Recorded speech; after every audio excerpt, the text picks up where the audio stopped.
Hey everyone, this is Tim from Your 6 Tech. Today in this video, I'm going to show you how to fix your stream not working when you're using OBS. Now, this could be happening because of a couple different reasons. Maybe your internet connection is not really good and you're streaming at a very high quality, or something else with your PC. So we can go up to Files and go to Settings right here, and we can just look at our options. So if we go to Stream, we can see our server. So I'm using YouTube, and then you can connect right here, or you can copy over the stream key. And this will connect it to your YouTube channel, your Twitch channel. But if we go to output right now, we want to check out our streaming video bitrate. So 7500, I believe, is the default one. So I didn't change it at all.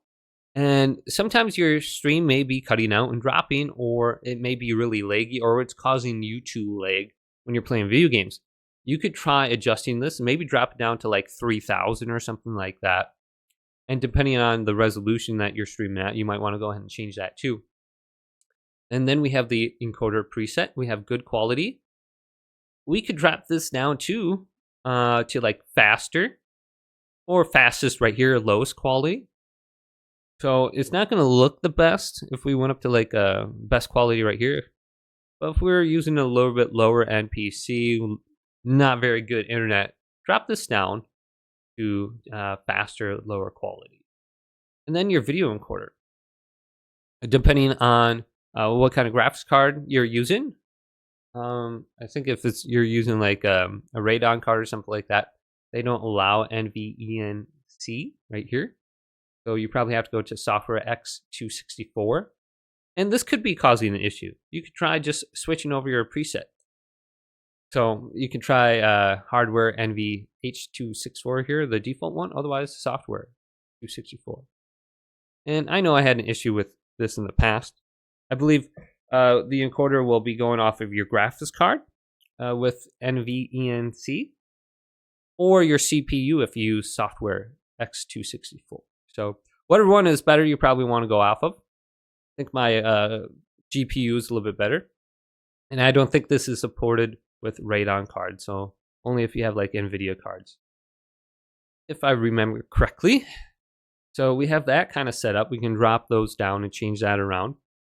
And the other thing that we could look at is just our base canvas resolution and our output scaling here. So we can put the base canvas resolution at whatever we want. So we can keep this at 4K like I have it. But we can change the output resolution. So if we have crappy internet, we probably don't want anything above 1920 by 1080. You might even want to drop it down a little bit to like 1280 by 720. And then you can still keep it at 60 frames per second. So I think it would be better to stream at 720p right here at 60 frames per second than 1080p at 30 frames per second. So here is the frames per second right here. 60 frames per second is going to look so much more smooth. And maybe someone's watching on like a mobile network or something.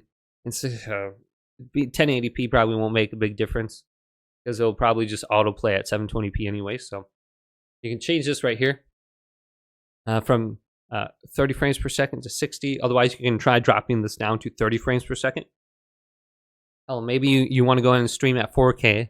Just drop it down to like 30 frames per second so it's not eating up a lot of your bandwidth. So this could be a big thing right here. Just making sure your output resolution and your frames per second is set up good, so it looks good. But if we go to the output, our video bitrate here, we want to make sure this is low enough too. This will probably be the biggest thing in terms of just making your stream look choppy. So just make sure this isn't too high above whatever your upload speed is, and you should be good to go. But hopefully this video did indeed help you out. If it did, leave it a big thumbs up and subscribe to my channel down below for more tech videos coming up next on Your 6 Tech.